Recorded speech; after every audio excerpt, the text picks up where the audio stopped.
Hi, +2 പഠിക്കുന്നവരോ repeat ചെയ്തിരിക്കുന്നവരോ അവരുടെ പാരൻസോ ടീച്ചേഴ്സോ ഒക്കെ ആണെങ്കിൽ ചിലപ്പോൾ നിങ്ങൾക്ക് ഈ വീഡിയോ ഉപയോഗപ്പെട്ടേക്കും. ഇന്ന് നമ്മൾ സംസാരിക്കാൻ പോകുന്നത് നാഷണൽ ഇൻസ്റ്റിറ്റ്യൂട്ട് ഓഫ് ഡിസൈൻ അഥവാ NIDകളെ കുറിച്ചാണ്. ബാച്ചിലർ ഓഫ് ഡിസൈൻ എന്ന് പറയുന്ന BDES എന്ന് പറയുന്ന ഒരു കോഴ്സിനാണ് നിങ്ങൾക്ക് ഈ കോളേജുകൾക്കൊക്കെ അഡ്മിഷൻ കിട്ടുക. നിങ്ങൾ ഡിസൈനിങ് മേഖലയിലേക്കൊക്കെ പോകാൻ ആഗ്രഹിച്ചിരിക്കുന്ന ആളുകളാണെന്നുണ്ടെങ്കിൽ നിങ്ങളുടെ ഒരു ഡ്രീം ക്യാമ്പസ് തന്നെയായിരിക്കും ഈ NIDs എന്ന് പറയുന്നത്. ചിലപ്പോൾ കുറച്ച് ആൾക്കാർക്ക് ഇതിനെക്കുറിച്ച് ഒരു ഐഡിയ ഉണ്ടാവില്ല, പേടിക്കേണ്ട. മൊത്തം A to Z കാര്യങ്ങൾ നമ്മൾ ഇന്ന് ഈ വീഡിയോയിൽ ഡിസ്കസ് ചെയ്യും. അപ്പോൾ ഡിസൈനിങ് എന്ന് പറയുമ്പോൾ ചിലരെങ്കിലും ഈ ഫാഷൻ ഡിസൈനിങ് എന്നൊക്കെ ആലോചിച്ച് പോകും. അതല്ല, ഒരു ഉദാഹരണം പറയുകയാണെങ്കിൽ എൻ്റെ സ്കൂളിൽ ഞാൻ പഠിക്കുന്ന സമയത്ത് എൻ്റെ ഒരു ഫ്രണ്ടിൻ്റെ ആഗ്രഹം എന്ന് പറഞ്ഞാൽ കാറൊക്കെ ഡിസൈൻ ചെയ്യുന്ന ഒരാളാവണം വലുതായിട്ട് എന്നുള്ളതായിരുന്നു. അവൻ അതിനൊന്നും പോയില്ല, ഇപ്പോൾ ഇലക്ട്രിക്കൽ എഞ്ചിനീയറിംഗ് ചെയ്തുകൊണ്ടിരിക്കുകയാണ്. പക്ഷേ അത്തരത്തിലുള്ള ആഗ്രഹങ്ങളൊക്കെ നമുക്ക് പൂർത്തിയാക്കാൻ പറ്റുന്ന തരത്തിലുള്ള ഒരു കോഴ്സാണ് ഈ BDES എന്ന് പറയുന്നത്. നിങ്ങൾക്ക് ഇതിൻ്റെ കോഴ്സ് ഡീറ്റെയിൽസിലേക്ക് പോകുമ്പോൾ ഇത് കുറച്ചും കൂടി ബെറ്റർ ആയിട്ട് മനസ്സിലാവും.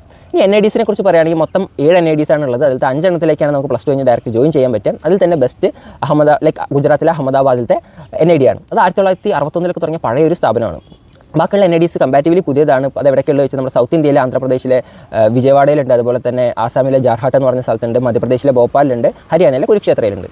ഇതിൽ ഈ കാണുന്ന 8 കോഴ്സുകളാണ് നമുക്ക് അഹമ്മദാബാദ് ക്യാമ്പസ് ഓഫർ ചെയ്യുന്നത്. കുറേ കോഴ്സുകളുണ്ട്, നിങ്ങൾ ഒന്ന് ജസ്റ്റ് പോസ് ചെയ്ത് വായിച്ച് നോക്കുക. അതുപോലെ തന്നെ ബാക്കിയുള്ള ക്യാമ്പസുകളിൽ ഈ കാണുന്ന 3 കോഴ്സുകൾ നമുക്ക് കാണാനായിട്ട് സാധിക്കും. ഒരു പക്ഷേ ഇത് വായിച്ച് നോക്കുമ്പോൾ നിങ്ങൾക്ക് കൺഫ്യൂഷൻ വരുന്നുണ്ടാവും. കാരണം BTech എന്ന് പറയുമ്പോൾ നമുക്കറിയാം സിവിൽ ഉണ്ട്, MEC ഉണ്ട്, CS ഉണ്ട്. പക്ഷേ ഇതൊന്നും നമുക്ക് അത്ര പരിചിതമായിരിക്കില്ല. അപ്പോൾ നിങ്ങൾക്ക് തന്നെ ഒരു കൺഫ്യൂഷൻ അത് എന്താണ്. പക്ഷേ ഞാൻ പറയുകയാണെങ്കിൽ ഇതിൽ താല്പര്യം ഉണ്ടെങ്കിൽ നിങ്ങൾ ഈ പരീക്ഷ എഴുതി നോക്കുക. കാരണം ഇതൊക്കെ തീരുമാനിക്കാൻ നമുക്ക് ഇനി സമയമുണ്ട്. പക്ഷേ പരീക്ഷയ്ക്ക് അപ്ലൈ ചെയ്യാൻ അധികം സമയമില്ല. ഡിസംബർ 1 വരെയാണ് നമുക്ക് ഈ പരീക്ഷയ്ക്ക് അപ്ലൈ ചെയ്യാനായിട്ടുള്ള സമയമുള്ളൂ. ഡിസംബർ 25 ഇതിൻ്റെ ആദ്യഘട്ട പരീക്ഷ നടക്കും. ഇപ്പോൾ ഈ പരീക്ഷയുടെ ഡീറ്റെയിൽസ് നോക്കുകയാണെങ്കിൽ 2 ഘട്ടങ്ങളായിട്ടാണ് ഈ പരീക്ഷ നടക്കുക. ഫസ്റ്റ് ഘട്ടം പ്രിലിംസ്, രണ്ടാമത്തെ ഘട്ടം മെയിൻസ്. പ്രിലിംസിൽ നമുക്ക് കുറച്ച് CBT, അതായത് ഇപ്പോൾ ഞാൻ അതിൻ്റെ ഡീറ്റെയിൽസ് കൊടുക്കാം. ഇത്തരത്തിലുള്ള നമ്മുടെ ആപ്റ്റിറ്റ്യൂഡ് ടെസ്റ്റ് ചെയ്യുന്ന ക്വസ്റ്റൻസ് ഉണ്ടാവും. പിന്നെ ഒരു ഡ്രോയിങ് ഉണ്ടാവും. അതിൽ കുറച്ച് മാർക്ക് കിട്ടിയ കുട്ടികളെ എടുത്ത് ബേസിക്കലി അതൊരു ഫിൽറ്ററിംഗ് പരീക്ഷയാണ്. കുറച്ച് മാർക്ക് കിട്ടിയ കുട്ടികളെ എടുത്ത് രണ്ടാമത്തെ മെയിൻ പരീക്ഷ, അതായത് ഈ NID DAT എന്ന് പറയും, അതിൻ്റെ മെയിൻസ് പരീക്ഷയ്ക്ക് അവർ വിളിക്കും. അതിനുശേഷം ഒരു ഭയങ്കര ഇൻട്രസ്റ്റിംഗ് ടെസ്റ്റാണ്, ഒരു സ്റ്റുഡിയോ ടെസ്റ്റ് എന്ന് പറഞ്ഞിട്ട് നിങ്ങളെ കൊണ്ട് എന്തെങ്കിലും ഡിസൈൻ ചെയ്യിപ്പിക്കുന്ന ടെസ്റ്റോ നിങ്ങളെ കൊണ്ട് ചിന്തിപ്പിക്കുന്ന തരത്തിലുള്ളൊരു ടെസ്റ്റ് ഉണ്ടാവും. അതിനുശേഷം ഒരു ഇൻ്റർവ്യൂ പോലത്തെ ഒരു ടെസ്റ്റും ഉണ്ടാവും.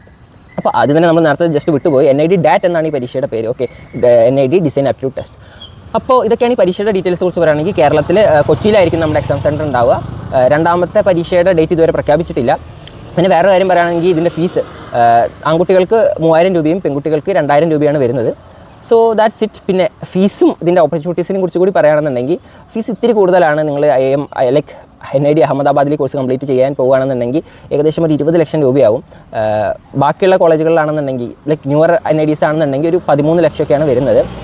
പിന്നെ പ്ലേസ്മെൻറ്റിൻ്റെ കാര്യങ്ങൾ നോക്കുകയാണെങ്കിൽ റിട്ടേൺ ഓഫ് ഇൻവെസ്റ്റ്മെൻറ്റും ഇമ്പോർട്ടൻ്റ് ആണല്ലോ. നമ്മൾ അതിനെക്കുറിച്ച് നോക്കുകയാണെങ്കിൽ ടോപ്പ് പ്ലേസ്മെൻറ്റ്സ് 30 lakh 40 lakhs ഒക്കെ പോയിട്ടുണ്ട്. പക്ഷേ ബേസിക്കലി നിങ്ങൾ ഒരു ആവറേജ് ഒക്കെ നോക്കുകയാണെങ്കിൽ അത്യാവശ്യം നിങ്ങൾ പഠിച്ചു പോകണമെങ്കിൽ 8 lakh plus ഒക്കെ നിങ്ങൾക്ക് പ്രതീക്ഷിക്കാവുന്നതാണ്. അപ്പോൾ അത്രയേ ഉള്ളൂ. ഇമ്പോർട്ടൻ്റ് ആയിട്ടുള്ള ലിങ്ക്സ് ഒക്കെ ഞാൻ ഡിസ്ക്രിപ്ഷനിൽ കൊടുക്കുന്നുണ്ട്. ഇൻട്രസ്റ്റഡ് ആണെങ്കിൽ ഡെഫിനറ്റ്ലി ചെക്ക് ഇറ്റ് ഔട്ട്.